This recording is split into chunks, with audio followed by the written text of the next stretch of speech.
হাতে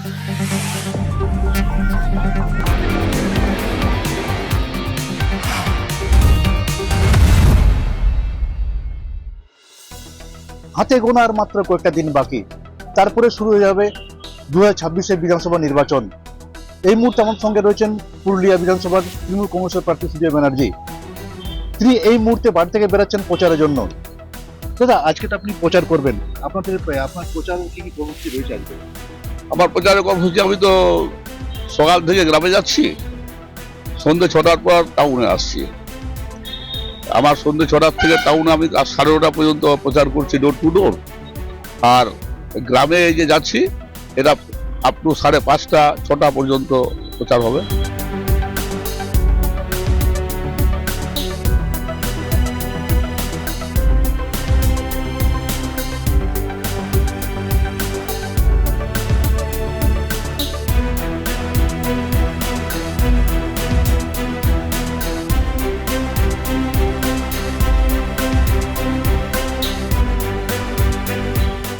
আপনি সকাল সকাল বেরিয়েছেন প্রচার করতে, কি খাবার খেলেন যেহেতু অনেকটা আপনাকে? আমি তো জেনারেলি রুটি খাই, তারপর একটু ছানা খাই, যে কোনো একটা সবজি খাই, একটু পেঁয়াজ খাই, একটু শশা খুব বেশি করে খাই। এটা আমাদের জেনারেল খাবার।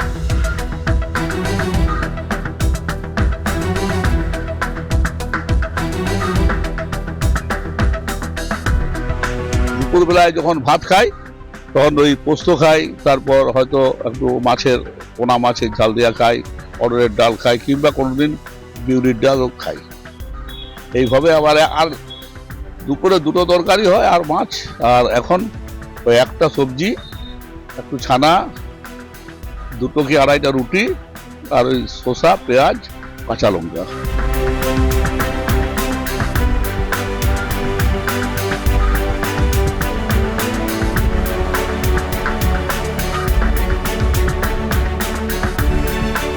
যখন প্রচারের জন্য বার হচ্ছেন, তো পুজো দিয়ে দিয়েছেন? হ্যাঁ, আমার বাড়িতেই তো ঠাকুর আছে। সেই ঠাকুরের সকালবেলায় আমি প্রথমেই চান করে পুজোটা দিই। সে তো পুজো দেখা যদি আমাদের হয়, তো আমাদের যত সেই তখন ধুতির আর গামছা পরেই পুজোটা হয়।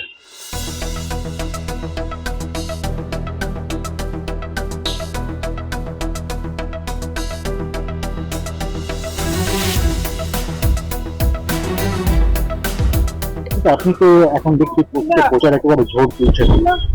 এই মুহূর্তে পরিবারের অনেক ছোট যাই খুব মনে পড়ছে। এই সময় তো শুধু হঠাৎ করে মারা গেছে আমার দাদা, তাকেই মনে পড়ছে। পরিবার কে কে রয়েছে আপনার?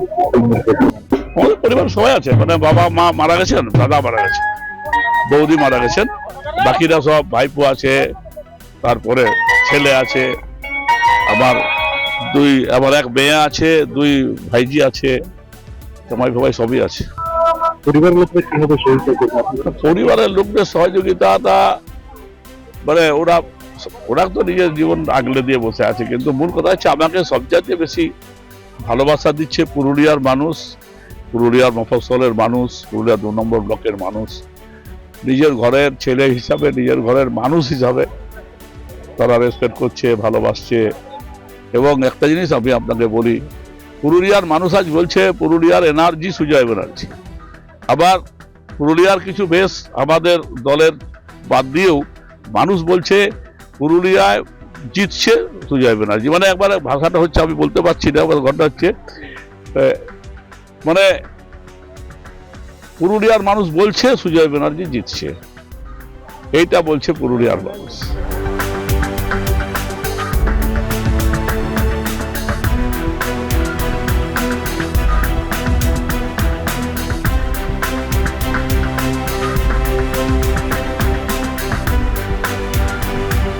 দেখেছি যে আপনি যখন প্রচার শেষে বাড়ি ফিরে যান, সেই সময় পরিবারের সবাই গরম জল করে রাখে, পাগুলোতে যেতে হয়, অনেক হেঁটে পড়ে তো পাগুলো মানে এতটা হাঁটা, মানে আর এত রৌদ্রে হাঁটা, আর মানুষের সাথে না হাঁটলে মানুষ মজা পায় না। যার জন্য বেশি এতক্ষণ ধরে আমি প্রায় 2 কিলোমিটার হাঁটলাম, এবার একটু বড় হচ্ছে, কম করে তবে আবার নামবো। আমরা দেখেছি যখন আপনি সভাধিপতি ছিলেন, বর্তমানে সহকারী সভাপতি হয়েছেন, বলা হয় যে আপনার কাছে কেউ যদি আসে কোনো সাহায্য করতে, কেউ কখনো খালি হাতে ফিরে যায় না, এটা আমার সাহায্য করে থাকেন। এটা আমার প্রিন্সিপাল, মানে সেই যে দলেরই হোক, সাহায্য চাইতে এলে তাকে আমি করবোই। এই নিয়ে আমার দলের লোক কত আমাকে গাল দেয়, কিন্তু কি করা যাবে। দেখেছি অনেক সময় গরিব দুস্থ মানুষরা মেয়ে কখনো মেয়ে বিয়ের জন্য আসেন, কখনো মেডিকেল। দেখুন, রাজনীতিটা তো শুধু রাজনীতি নয়, রাজনীতি কোথা থেকে আসে? প্রথম সমাজের কাছ থেকে আসে। সমাজকে যদি আপনি ভালো না বাসলেন, সমাজের সাথে যদি না থাকলেন, তাদের যদি উপকার না করলেন, তাহলে রাজনীতিতে আপনার অ্যাকসেপ্টেন্স কমে যাবে। দেখেছি আপনি যখন হাঁটছেন বা প্রচার করছেন তখন দেখছি আপনার হাঁটুর সমস্যা হচ্ছে। কি হয়েছে? ওরা হাঁটুতে, মানে অনেক দিন পূর্বের কথা বলছি, আমাদের ওই যেখানে কলেজ স্ট্রিটের একটা, আমি হেঁটে হেঁটে যেতে যেতে কলেজ স্ট্রিটের একটা ট্যাক্সি আমার বাঁ পায়ে হাঁটুতে আঘাত দিয়েছিল। সেইটার পরে এখন বয়স বড় হয়ে গেছে, ওইটার ইয়ে হচ্ছে, তার জন্য এখানে ব্যথাটা বাড়ে কখনো কখনো বেশি হাঁটলেই। তো ওটা ক্লিপ ব্যান্ডেজ যে বাঁধা আছে, এটা হচ্ছে সমস্যা। তবুও হাঁটছেন, মানে কষ্ট হচ্ছে তবুও হাঁটছেন। না রে, এটা তো দেখুন ব্যাপারটা যে জেদ হচ্ছে সবচেয়ে বড় জিনিস। জেদটা যদি ঠিক মতো করেন তাহলে আপনি আরো হাঁটতে পারবেন। দেখেছি আপনি রাজনীতি কত বছর ধরে করছেন? আমি আজকে আমার প্রায় 1984 সাল থেকে তুমুল রাজনীতি করছি, আর 1984 তৃণমূলে কখন এসছে? আমি তৃণমূলের জন্মলগ্ন থেকে এসেছি। সেটা হচ্ছে, যদি সবাই বলে 1998 সালের 1 জানুয়ারি তৃণমূলের জন্ম, আর আমি বলি 1997 সালের 9 আগস্ট তৃণমূলের জন্ম, মেয়র রোডে।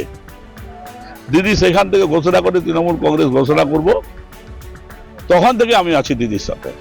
দেখেছি যে রাজনীতিটা এখন একটা পরিবারতান্ত্রিক হয়ে গেছে। অনেক সময় দেখা যায় যে ছেলে বউ, তো সেক্ষেত্রে আপনার পরিবারে কিন্তু আপনি রয়েছেন, কেউ ওখানে ছেলে আপনার কেউ মহিলা এখন আছেন? না, আমি আসতে দিইনি। পরিবারতান্ত্রিক যে ভাবনা, সেটা আমার মধ্যে নাই। আমার ছেলেও রাজনীতিতে আসেনি, আমার ভাইপো ওই কমঝম করে, শুধু আমি যেহেতু অ্যাবসেন্ট থাকি পুঞ্চারতে, তখন সেই জায়গাটাকে ধরে রাখার জন্য ওকে দরকার হয়। কারণ একটা কি হয় যে কাকু থাকলে তুমি আসো, তোমার কাকা নাই, তো এই ধরনের হয়।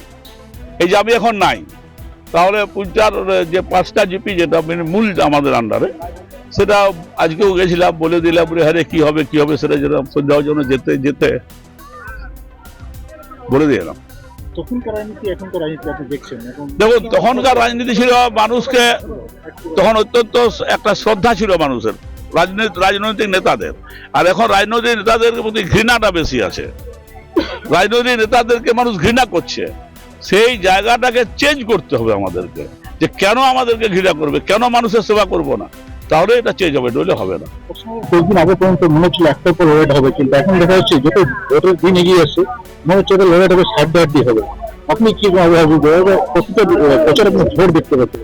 না, আমি একটা কথা বলি শুনুন, জেতা হারা তো আমরা বলতে পারবো না, সে তো মানুষ যখন ভোট দিয়ে গুনবে তখন। তবে আমি মনে করছি যে আমার ফেভারে মানুষ অনেক কথাবার্তা বলছে। প্রচার কিরকম দেখছেন চারদিকে? আমার তো ভালোই লাগছে। তারপর আপনারা কি বলছেন দেখুন। এতক্ষণ আমরা কথা বলছিলাম পুরুলিয়া বিধানসভা তৃণমূল কংগ্রেস প্রার্থী সুজয় বন্দ্যোপাধ্যায়ের সঙ্গে। তিনি তার জয় নিয়ে একেবারে আশাবাদী, এবং প্রতিটা নির্বাচন যেখানে তিনি নির্বাচন প্রচারে যাচ্ছেন একেবারে তিনি ঝড় তুলছেন।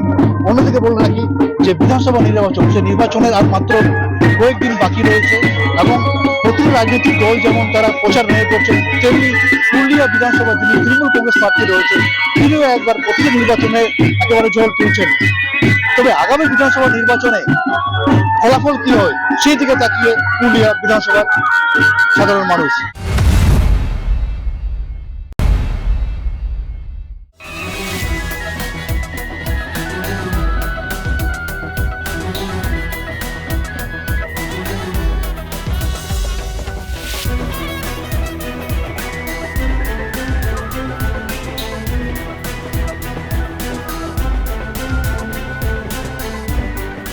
এই মুহূর্তে আমি রয়েছি পুরুলিয়ার 2 নম্বর ব্লকের বেলমা গ্রাম পঞ্চায়েতে, আর মূলত এই গ্রামে প্রচার করতে আসেন পুরুলিয়া বিধানসভার তৃণমূল কংগ্রেস প্রার্থী সুজয় ব্যানার্জি।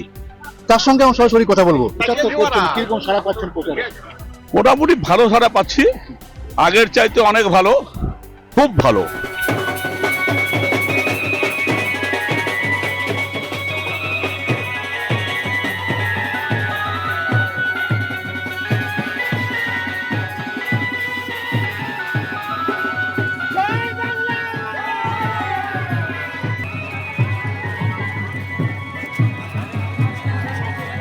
সব যদি পুরুলিয়া টাউনের জন্য যেটা দরকার সেটা হচ্ছে জল, পানীয় জল, স্নানের জল ইত্যাদি ইত্যাদি। তারপরে রাস্তা জ্যাম হচ্ছে ওখানে প্রচণ্ড, সেইগুলোকে দেখা এবং নোংরা শহরকে উদ্ধার করে ক্লিন পুরুলিয়া তৈরি করা। আর গ্রাম বাংলার জন্য আরও বেশি করে পুকুর খনন, জল ইত্যাদি রিজার্ভ করা, রাস্তা যেটুকু বাকি আছে সব রাস্তা করে দেওয়া, যেখানে যেখানে বড় শ্মশান ঘাট আছে সেখানে শ্মশানে আবার মানুষকে পুরানোর জন্য ব্যবস্থা করে দেওয়া, যেগুলো বাকি আছে সবগুলো আমরা করে দেবো।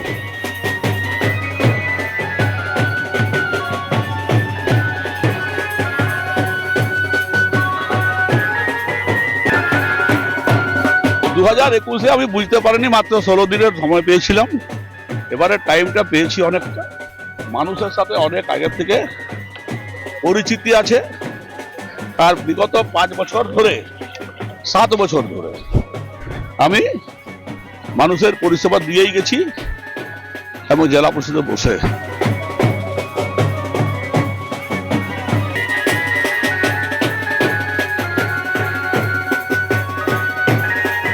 পুরুলিয়াকে জলের সরবরাহ যদি করতে হয় তাহলে নদীর উপরে কিছু করতে হবে।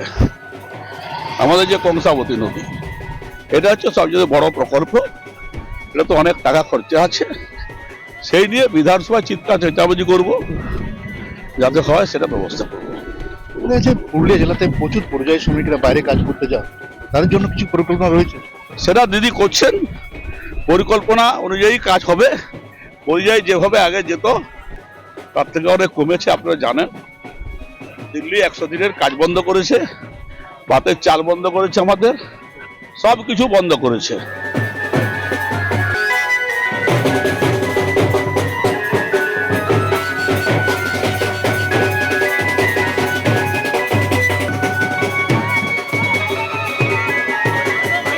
এবার মনে হয় টিএমসি দেখছি জিতবার আশাটা একটু বেশি দেখছি আর কি। আর আগেবারের থেকে একটু টিএমসি আগেবারে হয়তো একটু কিছুটা একটা কম ছিল, কিন্তু বর্তমানে আমরা ঘোরাফেরা করে যেটা বুঝতে পারছি যে টিএমসি একটু ভারী হবে আর কি। জিতে যাবে, আমরাই তো জনগণই জিতাবো বাবা। আর আমরা রেগুলার আমার পেটা লুটকেই আছে। বাকি হ্যাঁ মানুষ হিসাবে কেমন মানুষ? না ভালো কাজ ভালো করেন? হ্যাঁ। লোকটি খুবই ভালো লোক, লোকটির তুলনা নাই, বুঝতে পারলে? গদাগত ভোট মারে জিতাই দেবো ওকে, ঠিক তো? আপনি নাকি বহিরাগত প্রার্থী, তার জন্য হয়তো পৌরসভা এলাকায় যারা মানুষ তারা মেনে নিতে পারছেন না, কি বলবেন? বহিরাগতর ব্যাখ্যাটা কি সেটার জন্য বিজেপি জানায়। বহিরাগত আমাদের প্রধানমন্ত্রী যেখানে দাঁড়িয়েছেন সে কি সেইখানকার নাকি অন্য জায়গা? গুজরাটের মানুষে উত্তরপ্রদেশে লোকসভায় দাঁড়াচ্ছে, উনি বহিরাগত নন, সুজয় ব্যানার্জি বহিরাগত। আর সুজয় ব্যানার্জির এখানে আমাদের পুরুলিয়াতেই জমি আছে, জায়গা আছে, এবং আমাদের পুরুলিয়া টাউনে আমার যথেষ্ট 4 বছর ধরে 5 বছর ধরে, এর আগে ওই যখন আমি আরেকবার দাঁড়িয়েছিলাম তখনও তো আমি দাঁড়িয়েছিলাম, তখন তো আমার এখানে ভোটার লিস্টে নাম ছিল। আমি এবারে নিইনি ভোটার লিস্টে নাম, যেহেতু আমি জেলা পরিষদের ক্যান্ডিডেট হয়েছিলাম, তাই আমার এইখানে সব কিছু আছে। জন্মেছি আমি আমাদের এইখানের হাসপাতালে, তো হাসপাতালে যারা জন্মে সেই জায়গারই তো আমার সার্টিফিকেটটা আছে। আমার পুরুলিয়া হাসপাতালে, দেবেন্দ্রনাথ হাসপাতালে আমার জন্ম, তাহলে আমি বহিরাগত কি করে হলাম? তাদের কাছে একটু ক্লারিফিকেশন চাইছি।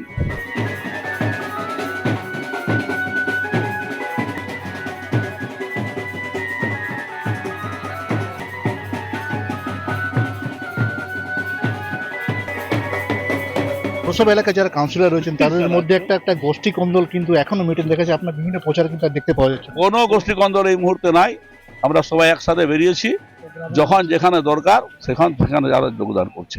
আপনার যারা বিরোধী প্রার্থী হচ্ছেন সুদীপ মুখার্জি, তার মধ্যে কি কি মানে দুর্বলতা রয়েছে? আমি কেন বলতে যাব সেটা তার কি দুর্বলতা আছে? সেটা ওর দুর্বলতা আপনারা রিপোর্টার আছেন, খুঁজে বার করুন। উনি তো 5 বছর এই অঞ্চলের বিধায়ক ছিলেন, কি মনে হয় 10 বছর কি খুশি উন্নয়ন? পাবলিক বলবে সেটা কি করেছে না করেছে, আমি কেন বলবো?